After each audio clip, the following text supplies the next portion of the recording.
また転換来ちゃったね。多分焦らなくていいよ。大丈夫大丈夫。いいよ大丈夫だからね。上に行かなくていいからね。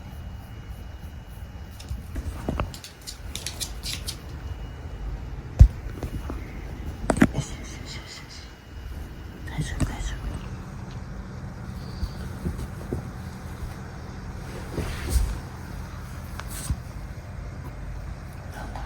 お薬飲んでるのにね。どうしようかね。明日また病院行こっか。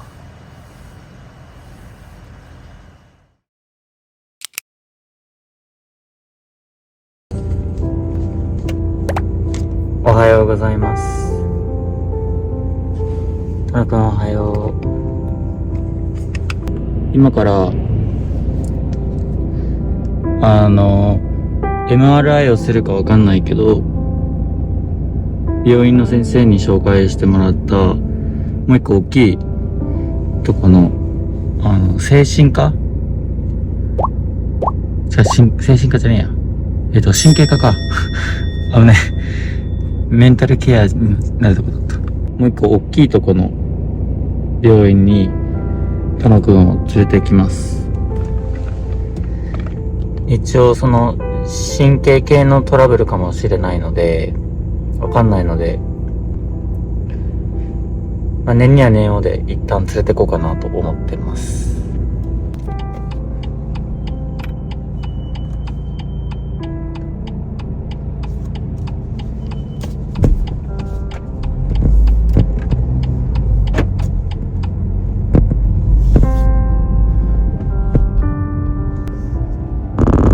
一応今の殿の現状は、発作自体は結論から言うと収まってます。ただ最初ね、病院の先生に薬を絶対に12時間ごとにあげてくださいっていうのを伝えられてなくて、だからいつも通り殿のご飯に薬を入れて朝晩ってあげてたんですけど、やっぱ殿は食のムラももともとあるから、朝ごはんを食べない時とかもあって、そうすると朝あげた薬がお昼頃になっちゃうとか、そういう時にちょっとやっぱ発作が出やすいというか。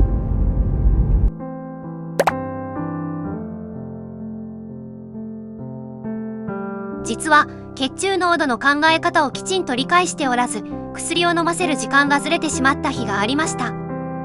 血中濃度というのは、体の中にどれくらい薬が効いている状態で存在しているかという目安のことです。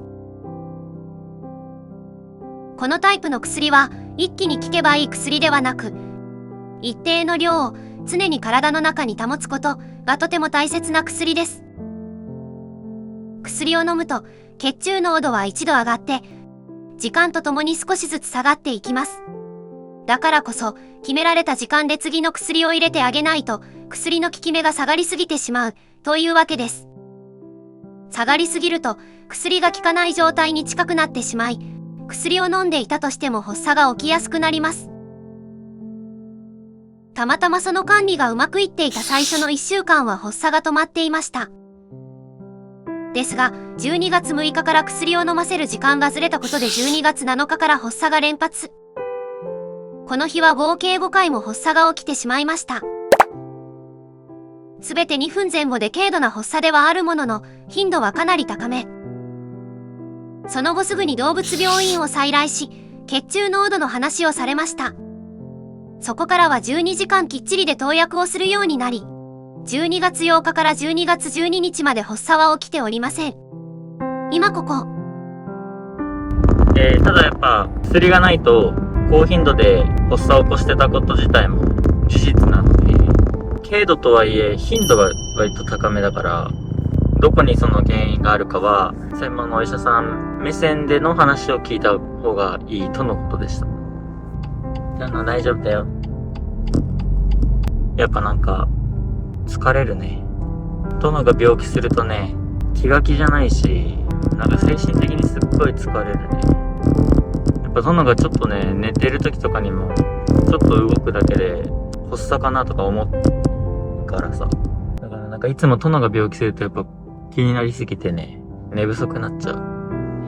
子供が生まれたりとかして、赤ちゃんの夜泣きとかさ、熱出したりとか、親たちはみんなこんな感覚なんだろうなとかを勝手に思ってる。でもね、どうしてもやっぱ喋れないのが辛いよね。なんか痛いのか、気持ち悪いのか、なんともないのか、そういうのがね、何一つわかんないと。でもやっぱなんか動物ってすごいなと思ったのが、俺がずっと過剰に心配しすぎてると、多分それが殿に伝わるんだろうね。すごい顔をベロベロ舐めてくるし、なんか多分殿なりに心配しないでいいよって言ってる感じが勝手にしちゃうというか、俺が看病してんのに殿が俺のメンタルケアしてるみたいになってるから、なんかわかるんだろうね、そういうの。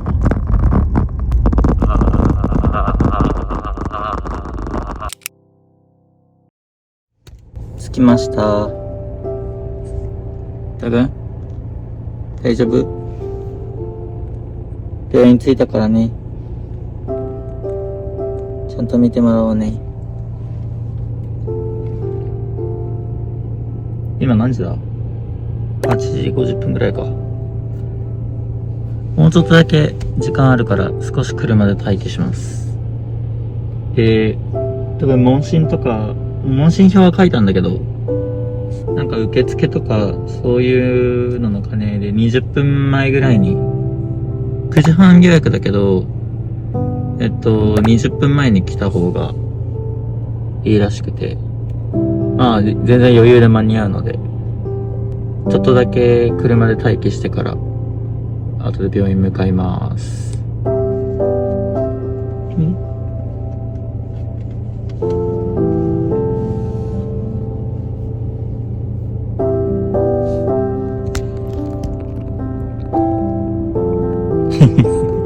朝早いからね、あくびしてる。眠いよね。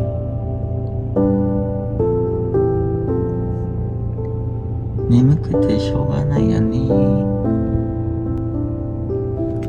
ここちょっと日差しがめっちゃ当たるな。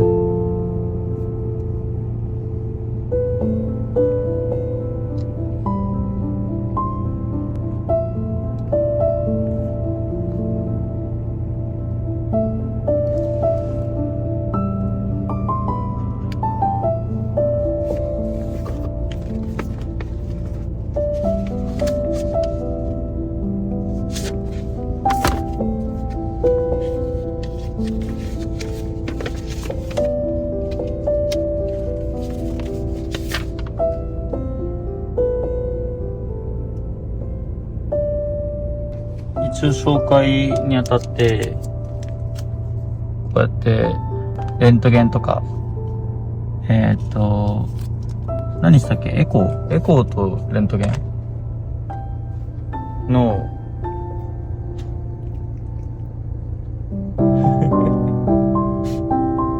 データも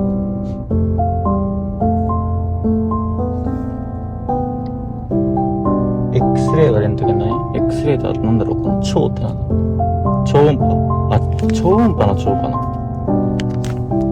それのデータを焼いてくれてるから、これを渡してくださいっていう感じですね。あとは、まあ、血液検査の結果とか、問診票が中に入ってますぐらいかな。多分ぼちぼち行こっか。じゃあ眠いやね。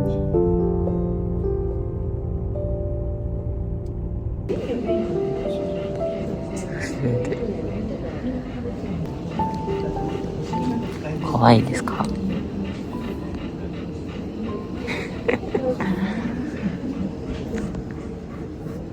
怖い？ブルブル増えてるけど怖い？怖いですか？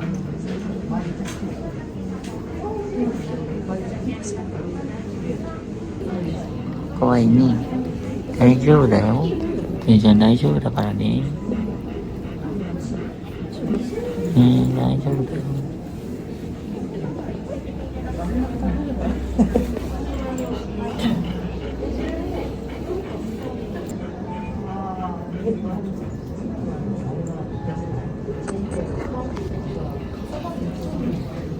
大丈夫大丈夫。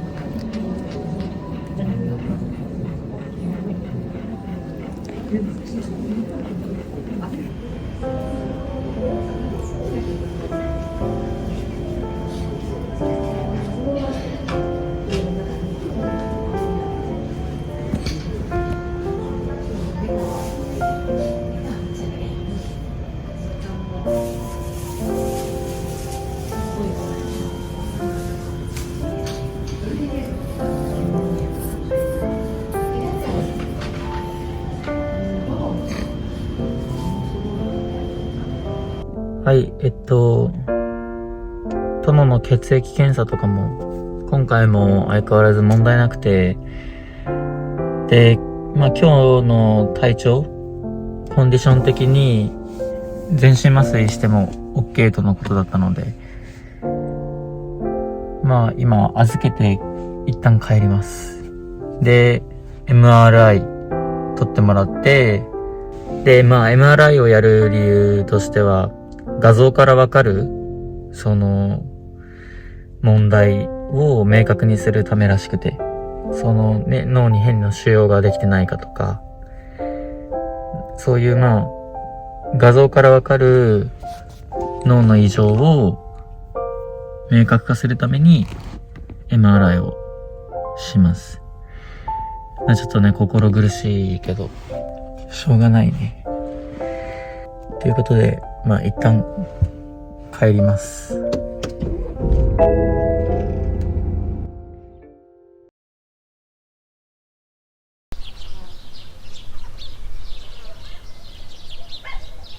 ただいまの時刻4時8分でお殿のお迎えに来ました。MRI どうだったかな？殿頑張ったかな？ちょっと結果を聞くのが正直怖いんですけど、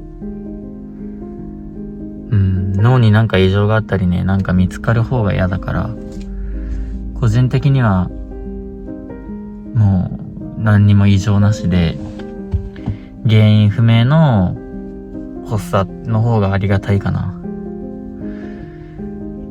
まあちょっと一回行ってきます。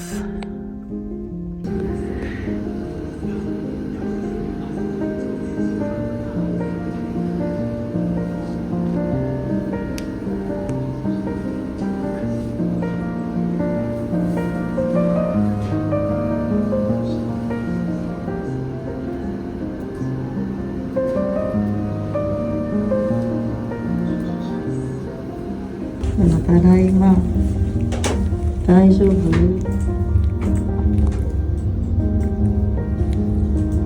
ただいま。おでこにしてた？おでこにしてたの？よしよしよしよし。頑張ったね。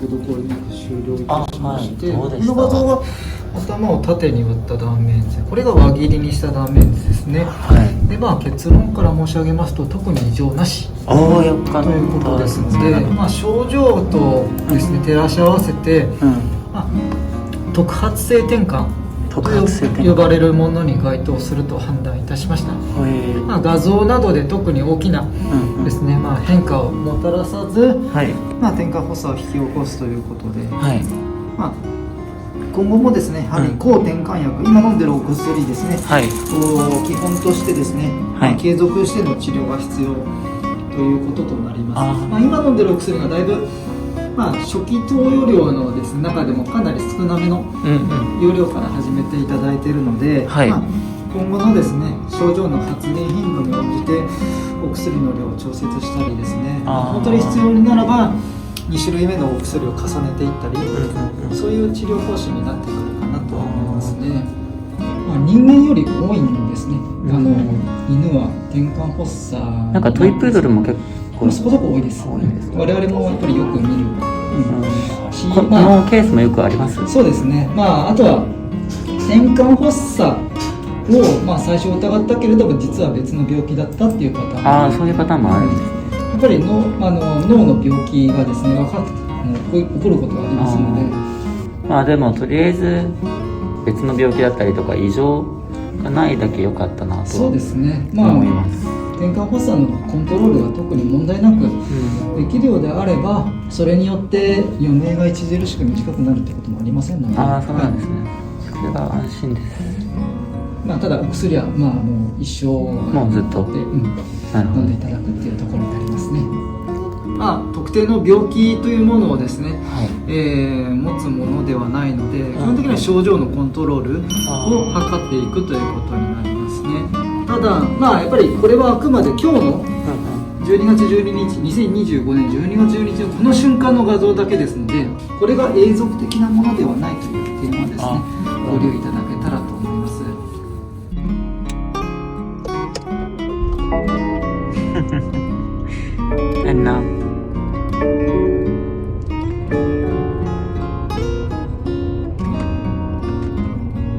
はい、殿くんが帰ってきました。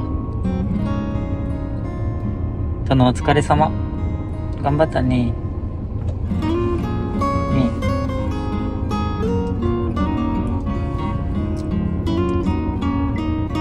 頑張ったね。頑張ってきた。はい。よしよしよし。今腕にテープ巻いてるのは帰ったら取ってくださいって言ってた。どうした頑張ったもんね。頑張ったよね。怖かったね。全身麻酔かけられてね。ぐっすり寝れたんじゃない楽くん。で、夜の7時まで、夜の7時まで、食べるのも飲むのも禁止だって。水もご飯も全く与えちゃダメだって。もう朝から何にも食べてないから、超お腹が空いてるとは思うけど、先生に言われたからしょうがないね、それは。で、いつも通り、夜になったらまたお薬あげて、結局、この間もらったお薬を続ければいいみたい。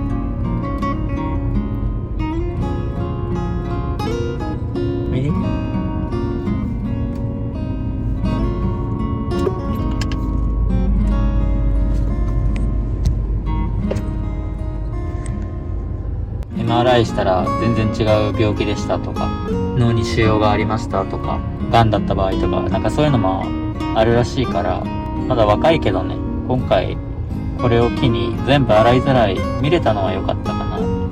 やっぱ殿もどうしてもさ、昔から繊細すぎてなんか弱いから、こっちもすごい心配になるんだけどね。けどこう数値的に見たら本当に元気な体してるみたいで、何にも異常がなくて、脳みそもすごい綺麗って言ってたから、それ分かった上でこの転換に向き合っていくのは飼い主としても安心かな。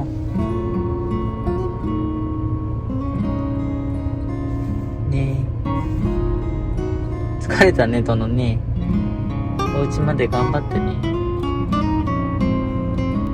あと一個分かっててほしいのが、なんかその動画撮る前に病院連れてけみたいな多分意見とかもあると思うんだけど、今回の病院でも前回の病院でも言われたのが、転換が起きてる時の動画を見せてくださいってやっぱ言われるんだよね。なんか吐いた時とかもそうなんだけど、吐いてる写真ありますかとか、うんちの写真ありますかとか、やっぱそういう動画とか写真を見せた方がお医者さんって伝わりやすいから、 YouTube に動画を上げる上げないとかはそれは一旦後の話で、まずは毎回殿に何かがあった時に動画を撮ってたらさ、収まるまでの分数とかも明確にわかるから、だから今回も全部の転換に対して何分の症状が出たかとかを記録できたのね、動画のおかげで。全部日付とか時間も出るしね。だからなんかそこはちょっと分かってもらえたら嬉しいなっていう。僕もね、飼い主として殿を守りたいから、守るために撮ってるんだよっていう。で、あとはやっぱりね、皆さんがこうずっとこれまでも殿のことを応援してくれて、みんなと一緒に殿は成長してるので、やっぱこう何かあった時は伝える義務があるなとも思ってます。体調悪い時もそうだし、元気な時もそうだし、いいとこばっか見せるわけにもいかないからね。だからこう、できるだけね、殿が負担のないように、真実をちゃんと伝えれたらいいなと思って、まあこうやって、撮れるところは YouTube 用に動画も撮ってます。だからまあそこはご理解ください。殿頑張ったね。帰ろっか。ここ、1、2週間結構頑張ったね。転換と戦ってね。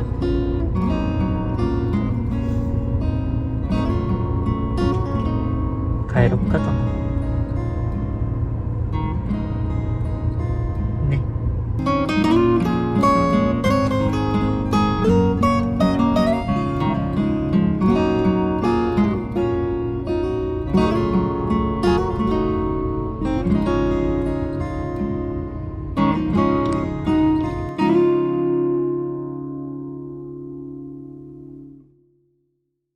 トノくん頑張ったね。